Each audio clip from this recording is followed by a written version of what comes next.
નમસ્કાર દર્શક મિત્રો, હું છું બાબા સઈદ. વિજાપુરની ખબરમાં આપનું સ્વાગત છે. વીજ ચોરી પકડતા ખિલોડા ગામમાં વીજવીસીએલ કર્મચારી પર લાકડી પાવડાથી હુમલો, એક ઘાયલ, 3 આરોપી વિરુદ્ધ ફરિયાદ.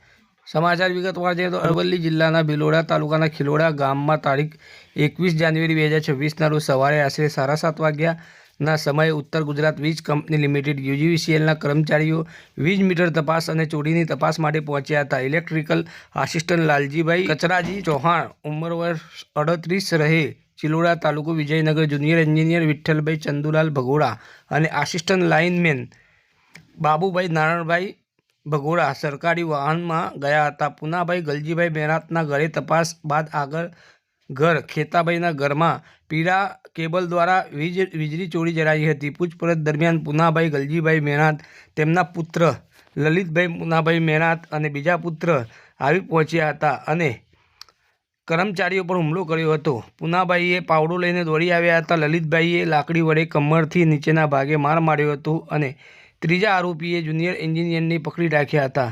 ત્રણેય અશ્લીલ ગાળો બોલી હતી અને જાનથી મારી નાખવાની ધમકી પણ આપી હતી. ઇજાગ્રસ્ત લાલજીભાઈને શામળાજી સિવિલ હોસ્પિટલમાં દાખલ કરવામાં આવ્યા છે, જ્યાં સારવાર ચાલુ છે. શામળાજી પોલીસે ત્રણેય આરોપીઓ વિરુદ્ધ બીએનએસની કલમો હેઠળ ગુનો નોંધી અને વધુ તપાસ હાથ ધરી છે.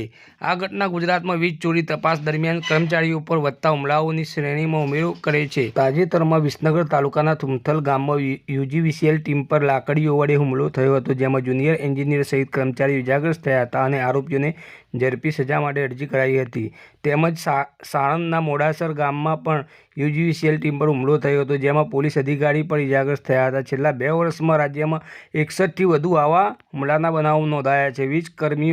વીજ કર્મચારીઓની સલામતી માટે પોલીસ સાથેની સંયુક્ત ટીમ, બોડી કેમેરા અને તાત્કાલિક રક્ષણની વ્યવસ્થા જરૂરી છે. સરકારે વીજ કર્મચારીઓને પૂરતું પ્રોટેક્શન આપવું જોઈએ, જેથી તેઓ નિડરપણે ફરજ બજાવી શકે અને વીજ વ્યવસ્થા મજબૂત રહે.